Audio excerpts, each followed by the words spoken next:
Hello everyone. मैं हिमानी उपाध्याय। स्वागत है आपका इस शोध श्रृंखला में। पिछली श्रृंखला में हम लोग बात कर रहे थे पैरामीट्रिक इन्फ्रेंशियल स्टैटिस्टिक्स, प्राचलिक अनुमानिक सांख्यिकी की बात कर रहे थे। पिछले व्याख्यान में हमने डिस्कस किया था परिकल्पना परीक्षण, हाइपोथेसिस टेस्टिंग के बारे में बात की थी, क्या होती है, कैसे करते हैं, लेवल ऑफ सिग्निफिकेंस की बात की। साथ ही साथ हम लोगों ने टाइप 1 और टाइप 2 एरर की बात की। ठीक है, आज हम लोग बात शुरू करेंगे टू टेल और वन टेल टेस्ट। अगर आप व्याख्यान को ध्यान से सुनेंगे, जरूरत पड़ने पर नोट्स लेंगे, तो मुझे पूरी उम्मीद है कि आपको द्विपक्षीय एवं एक पक्षीय टू टेल्ड और वन टेल्ड टेस्ट के बारे में जो कंसेप्ट है वो क्लियर होंगे। आइए बिना देरी किए हम शुरू करते हैं two tailed and one tailed test क्या होते हैं। वास्तव में जो भी आप टेस्ट ऑफ सिग्निफिकेंस लगाते हैं, है ना, जितने भी आप सार्थकता के परीक्षण लगाते हैं, अलग अलग परीक्षण होते हैं। या तो आप कोफिशिएंट ऑफ कोरिलेशन देख रहे हैं, टी टेस्ट लगा रहे हैं, एनोवा लगा रहे हैं, ऑलमोस्ट क्या होते हैं, ये टू टेल होते हैं। ठीक है, अधिकतर सभी कैसे होते हैं, द्विपक्षीय होते हैं। ठीक है, ये क्यों होते हैं इसको हम जानने की कोशिश करते हैं। जनरली अगर जो बात हम लोगों ने समझी अभी तक, जो शून्य परिकल्पना होती है, नल हाइपोथेसिस,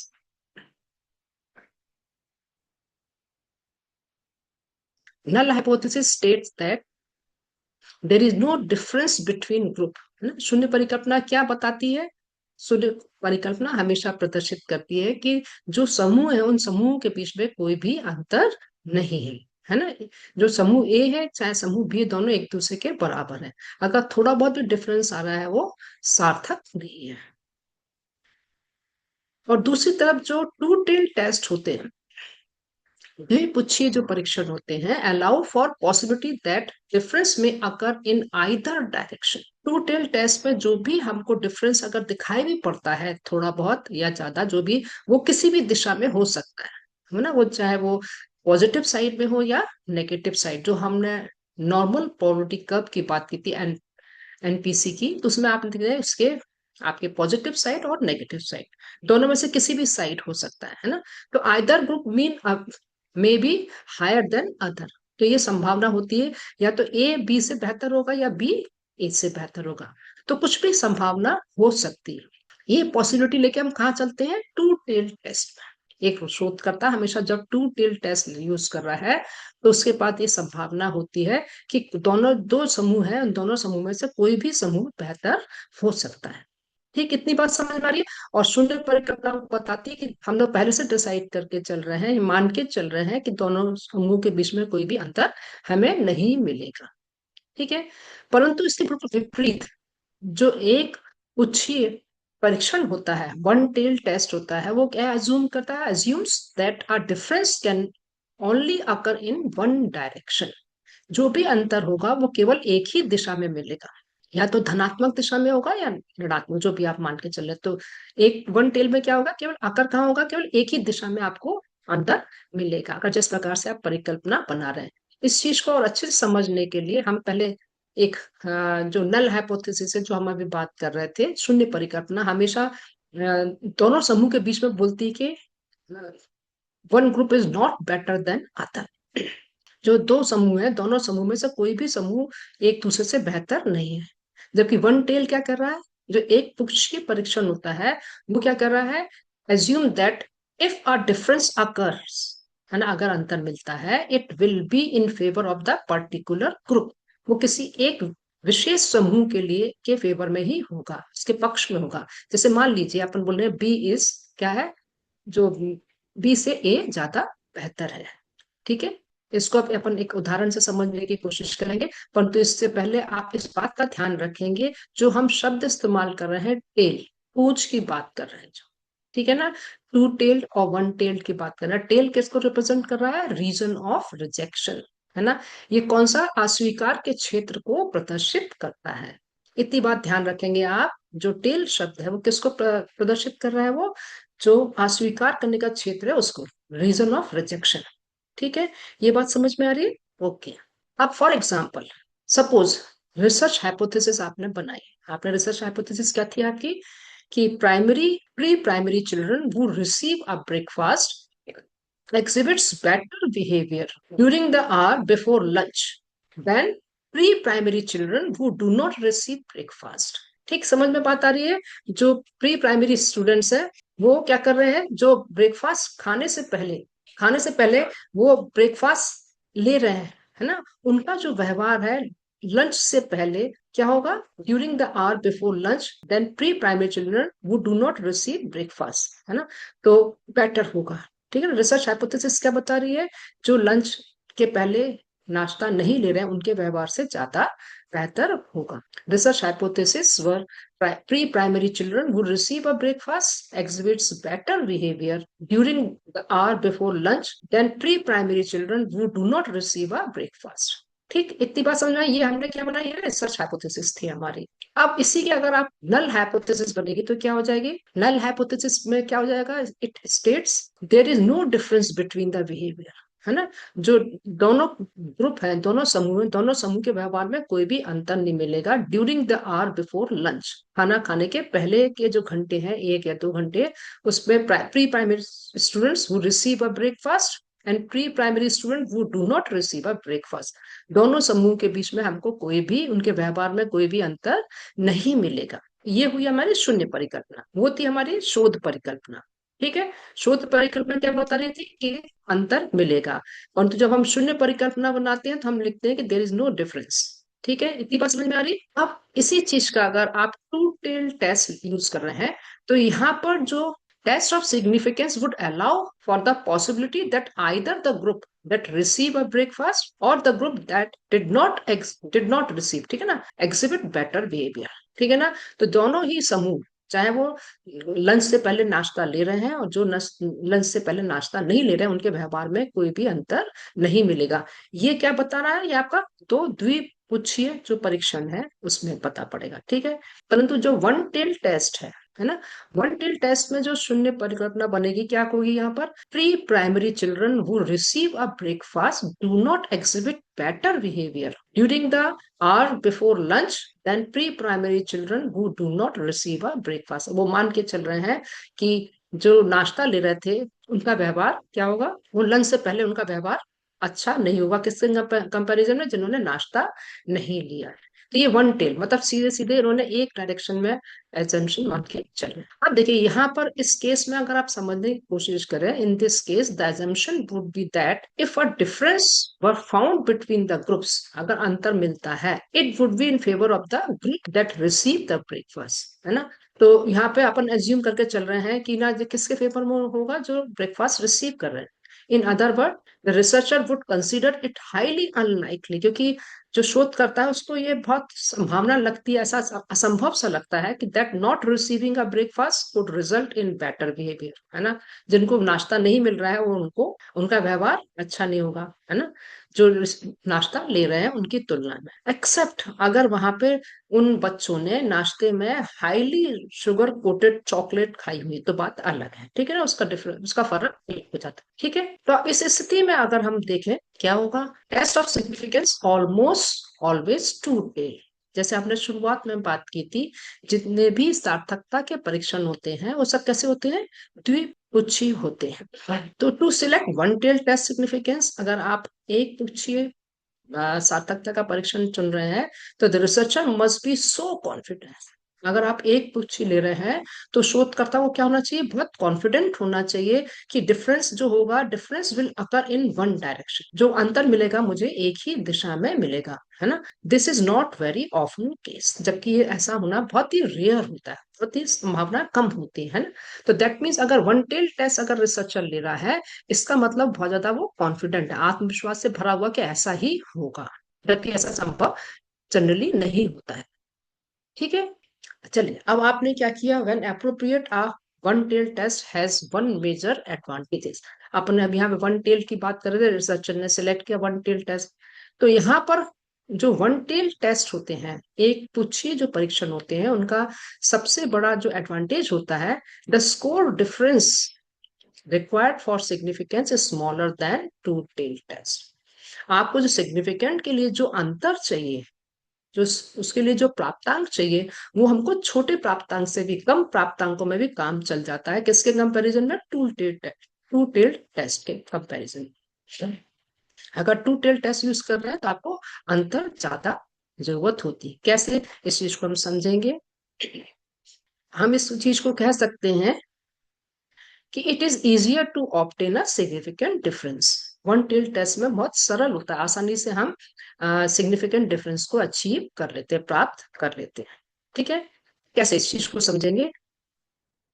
यहाँ पर एक चीज और ध्यान रखेंगे कि जो वन टेल और टू टेल है, तो वन टेल टेस्ट में आपने रिजल्ट को बहुत अच्छे से इसका एक्सप्लेनेशन नहीं, जस्टिफाई नहीं कर पाते। It is difficult to explain simply why this so, है ना। आपके पास औचित्य निर्धारण करने के लिए आपके पास पर्याप्त उत्तर नहीं होता। But it has to do with alpha.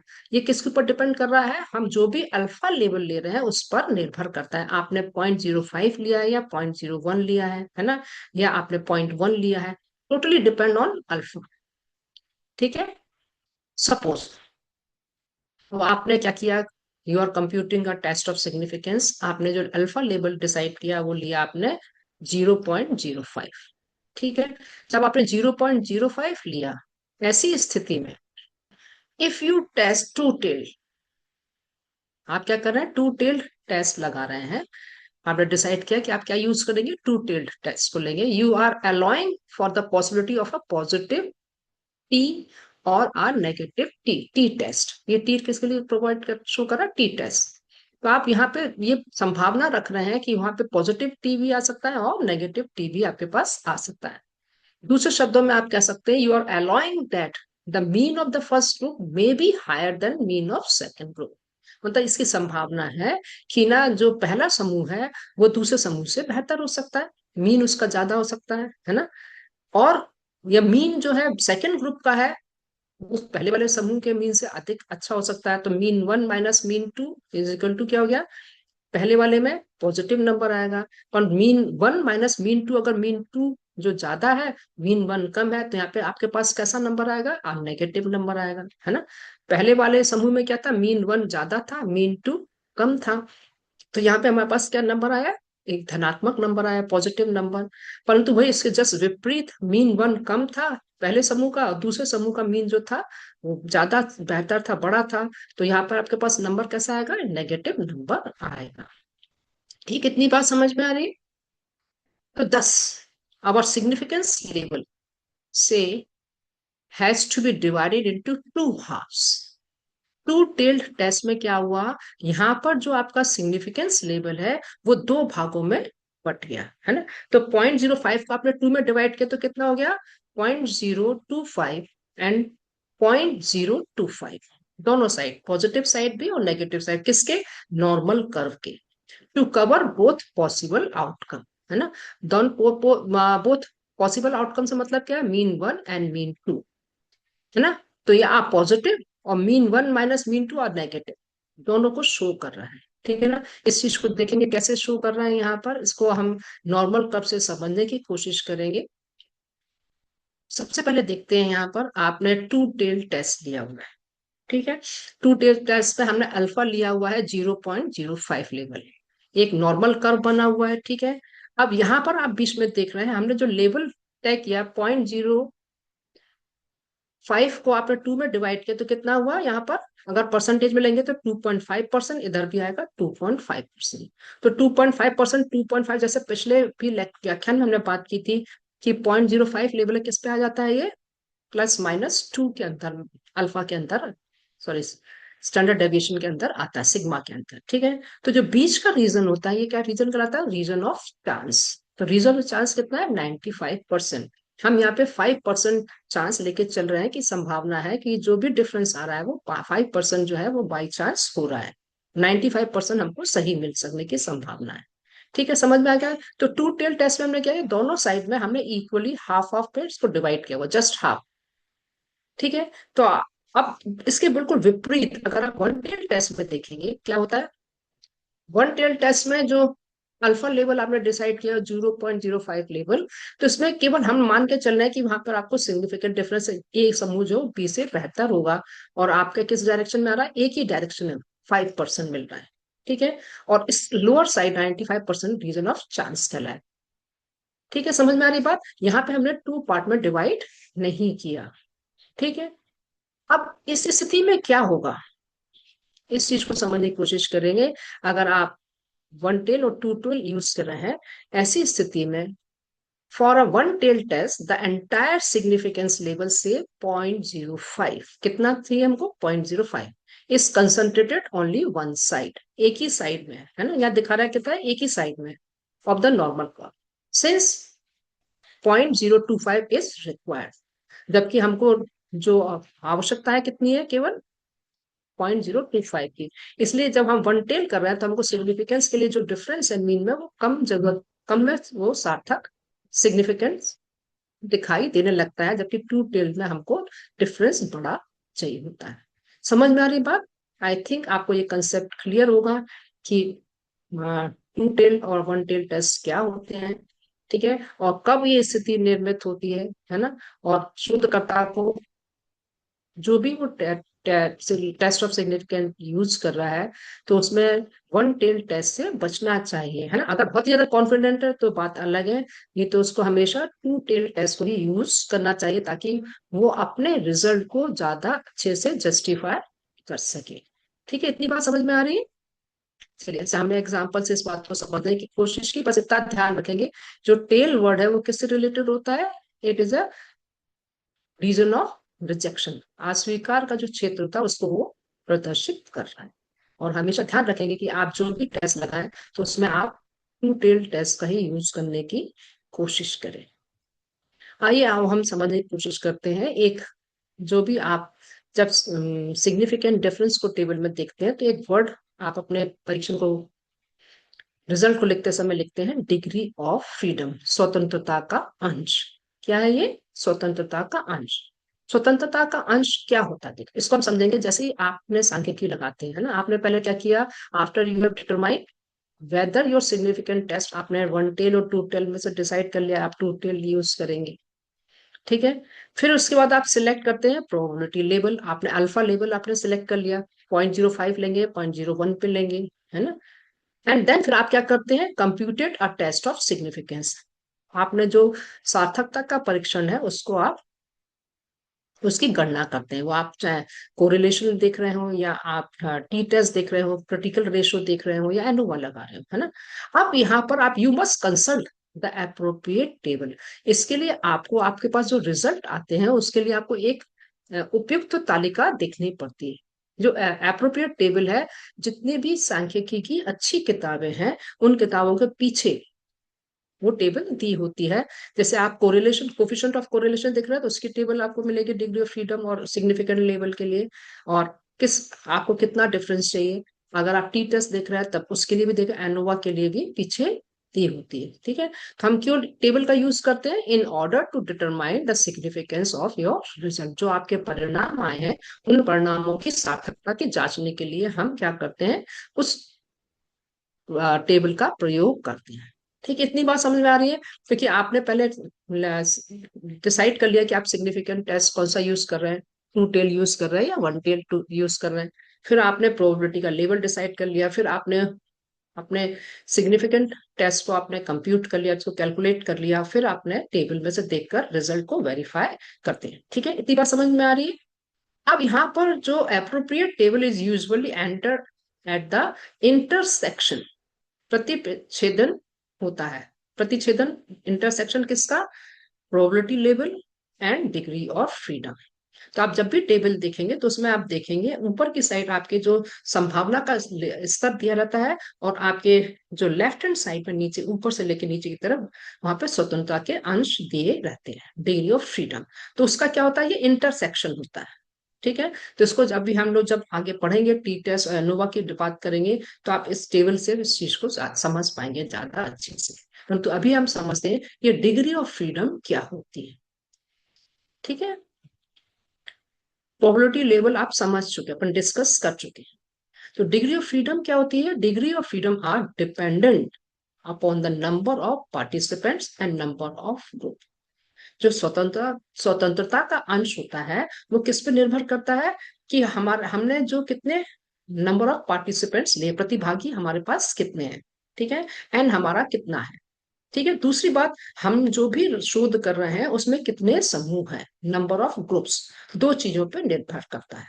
ठीक है, number of participant and number of groups. ठीक है, इतनी बात समझ में आ गई। स्वतंत्रता का अंश दो चीजों पे निर्भर करता है। सपोज मैं एग्जाम्पल से इस चीज को ज्यादा अच्छे से आप समझ पाएंगे।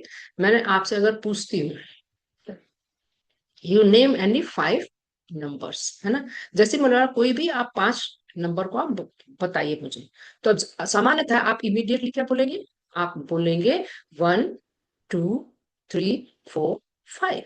ठीक है ना, तो आपने ये बोला, क्या बोला आपने, 5 नंबर आपने रैंडमली कुछ भी आपने ऐसे दिमाग में जो है आपने बोल दिया 1 2 3 4 5।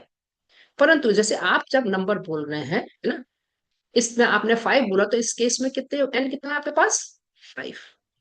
ठीक है, और यहां पर आपके पास चॉइस कितनी हुई, 5, है ना, आपके पास विकल्प भी 5। ठीक है, इतनी बात समझ में आ रही है, एन आपने 5 लिए, आपके पास विकल्प भी 5 है। परंतु अगर आप जैसे बोलना शुरू करते हैं 1 2 3 4, और इमीडिएटली मैं आपको रोक दूं, बीच में टोक देती हूँ, और मैं कहती हूँ कि wait, the mean of the 5 number you choose must be 4। आप जो 5 नंबर चुन रहे हैं, उस 5 नंबरों का जो मध्यमान आएगा वो 4 से ज्यादा नहीं होना चाहिए, 4 होना चाहिए। दैट मीन्स मैंने एक कंडीशन डाल दी, एक क्लॉज डाल दिया आपके बीच में, है ना। आपने जैसे नंबर बोला 1 2 3 4 5 नहीं बोल पाया, मैंने इमीडिएटली आपको एक कंडीशन डाल दी कि आप जो 5 नंबर ले रहे हैं उनका जो मीन है वो कितना होना चाहिए, 4। ठीक है, अब ऐसी स्थिति में आपके पास जो स्वतंत्रता थी, जो ऑप्शन थे, चॉइस थी, वो आपकी कम हो गई। पांचवा जो था चॉइस वो आपकी घट गई, ठीक, कम हो गई। आपके पास 1 2 3 4 तो था ही, है ना, उसको आपको मध्यमान 4 लाने के लिए आपको उसमें कौन सा नंबर लेना पड़ेगा, आपको 10 लेना पड़ेगा। जब आप 1 + 2 + 3 + 4 + 10 करेंगे कितना हो जाएगा, = 20। और 20 को डिवाइड करेंगे तो उसका मध्यमान कितना आएगा, 4। इसका मतलब क्या हुआ, जो पांचवा नंबर था, ये इसके चुनने की आपका विकल्प, आपके पास ऑप्शन, आपकी चॉइस आपकी खत्म हो गई। ठीक है, ये इतनी बात समझ में आ रही है।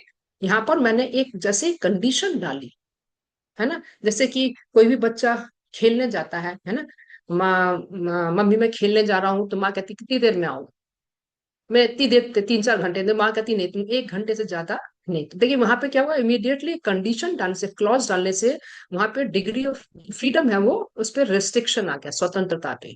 ठीक है ना, तो ऐसी स्थिति में क्या हुआ, जैसे ही मैंने आपको एक कंडीशन डाल दी, मीन 4 होना चाहिए, मध्यमान 4 होना चाहिए, तो you lost 1 degree of freedom.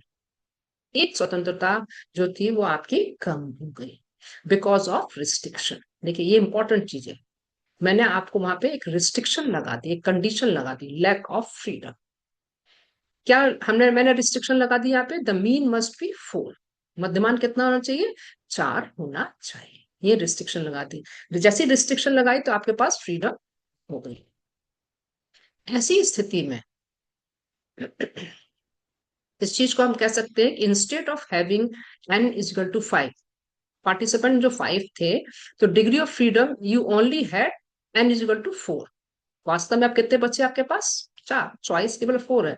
तो यहाँ पर आपका क्या होगा, जो टोटल नंबर ऑफ पार्टिसिपेंट थे -1 हो गया, है ना।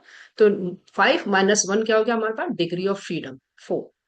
ठीक, इतनी बात समझ में आ रही है। जैसे ही हमने रिस्ट्रिक्शन लगाया तो आपके पास एक नंबर चुनने की जो चॉइस थी वो खत्म हो गई, है ना। ऐसी स्थिति में क्या होगा, each test of significance had its own formula. ये बात ध्यान रखेंगे आप लोग, हम कोई भी टेस्ट इस्तेमाल कर रहे हो सकता है आप कोरिलेशन वाला टेस्ट यूज कर रहे हैं, कोरिलेशन और कोफिशिएंट देख रहे हैं, या आप टी टेस्ट लगा रहे हैं, या एनोवा लगा रहे हैं, है ना, अलग अलग टेस्ट जो भी लगा रहे हैं। ठीक है, तो उसपे आप ध्यान रखेंगे जो डिग्री ऑफ इसका निकालने का, कैलकुलेशन का जो फॉर्मूला है, डिग्री ऑफ फ्रीडम का, वो फॉर्मूला हर टेस्ट ऑफ सिग्निफिकेंस का अपना खुद का होता है। जैसे फॉर एग्जांपल, हम केवल एक एग्जांपल ले रहे हैं, कोरिलेशन कोफिशिएंट है, जिसको हम कैसे शो करते हैं, आर के द्वारा, स्मॉल आर, है ना। इसका जो फॉर्मूला होता है n - 2, है ना, ये आप पढ़ चुके हैं इसलिए मैं आपको बता रही हूँ। तो यहाँ पे क्या हुआ, formula n - 2, the number 2 is constant. यहाँ पर जो 2 लिया हुआ है ये क्या है, ये कांस्टेंट है ना, ये बिल्कुल बदलता नहीं है। Requiring that degree of freedom, इसकी हमको जरूरत होती है जब भी हम स्वतंत्रता का अंश कैलकुलेट करते हैं, तो हमको इस फॉर्मूला कोफिशिएंट ऑफ कोरिलेशन में, ठीक है, या कोरिलेशन कोफिशिएंट में n-2 आपको देखना ही पड़ता है। तो are always determined by subtracting 2 from n। तो जो जो पार्टिसिपेंट है, नंबर ऑफ पार्टिसिपेंट्स में से हमको क्या घटाना पड़ता है, 2 घटाकर ही हम लेते हैं द नंबर ऑफ पार्टिसिपेंट्स। तो आगे जब भी हम इसको पढ़ेंगे, दूसरे टेस्ट और टेस्ट ऑफ सिग्निफिकेंस पढ़ेंगे, तो हम डिग्री ऑफ, जब कैलकुलेशन के बाद डिग्री ऑफ फ्रीडम कैसे कैलकुलेट करते हैं, क्या फॉर्मूला होगा, उसको हम देखेंगे। आज अभी जो मकसद था आपको समझाने का, कि आपको ये पता होना चाहिए कि डिग्री ऑफ फ्रीडम क्या होता है, स्वतंत्रता का अंश क्या होता है। ठीक है, मैं सोचती हूँ कि आपको एक कंसेप्ट क्लियर होगा, क्योंकि जैसे ही आपको कोई भी रिस्ट्रिक्शन लगा दिया जाता है, तो आपके ऊपर एक बंधन हो जाता है, एक रिस्ट्रिक्शन आ जाता है, और जितना बंधन आया तो आप उसमें से माइनस करके डिग्री ऑफ फ्रीडम लेते हैं। इसकी आवश्यकता क्यों होती है, जैसे मैंने आपको बताया था कि आपको जब अप्रोप्रिएट टेबल पे आप टेस्ट करते हैं, तो वहां पर हम जो नंबर ऑफ पार्टिसिपेंट्स होते हैं और नंबर ऑफ ग्रुप्स होते हैं, ठीक है ना, तो यहाँ पर इंपॉर्टेंट चीज जो बात की थी डिग्री ऑफ फ्रीडम का, आप कहाँ यूज करते हैं, आप इंटरसेक्शन, आप टेबल में देखने के लिए intersection of your probability level and degree of freedom. हमको डिग्री ऑफ फ्रीडम इसलिए पता होना बहुत जरूरी है। बिना डिग्री ऑफ फ्रीडम को पता किए हम अपने जो रिजल्ट आए उन रिजल्ट को सिग्निफिकेंट लेवल पे सही है या नहीं, उस अल्फा लेवल पे उसको हम सत्यापित नहीं कर पाते। ठीक है, मैं सोचती हूँ आपको ये कंसेप्ट क्लियर हुआ होगा। आज हम लोगों ने बात की टू टिल टेस्ट और वन टिल टेस्ट, और डिग्री ऑफ फ्रीडम को समझने की कोशिश की। अगर आपको कोई बात समझ में नहीं आती है, तो आप मुझे कमेंट बॉक्स में लिख के इसको डिस्कस कर सकते हैं। Thank you.